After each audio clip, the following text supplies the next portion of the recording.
আজ আমি নিয়ে এসেছি বাঙালির প্রিয় চিত্রকূট রেসিপি। চিত্রকূটের বাইরেটা একটু ক্রিস্পি হয়, ভেতরটা থেকে নরম তুলতুলে, খেতে ভারী ভালো লাগে। চলুন দেখে নিই রেসিপি।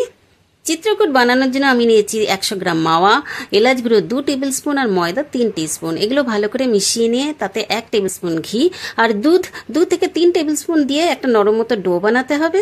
তারপর সেই ডোটা থেকে চৌকো চৌকো করে চিত্রকূট কেটে নিতে হবে। চিত্রকূট বাংলার অনেক পুরনো রেসিপি।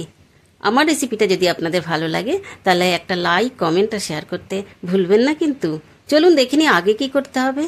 তেল আর ঘি একসাথে গরম করে, আমি শুধু তেল আর ঘি একসাথে গরম করে করেছি, আপনারা চাইলে শুধু ঘিতেও ভাজতে পারেন। একদম লো ফ্লেমে অনেকক্ষণ ধরে উল্টে পাল্টে লালচে করে ভাজতে হবে।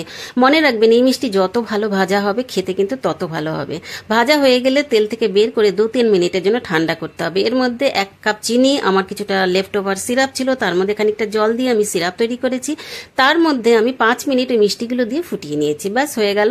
এবার সিরাপ থেকে বের করে নিয়ে ঠান্ডা করে উপর থেকে মিল্ক পাউডার বা মাওয়া ছড়িয়ে দিলে রেডি।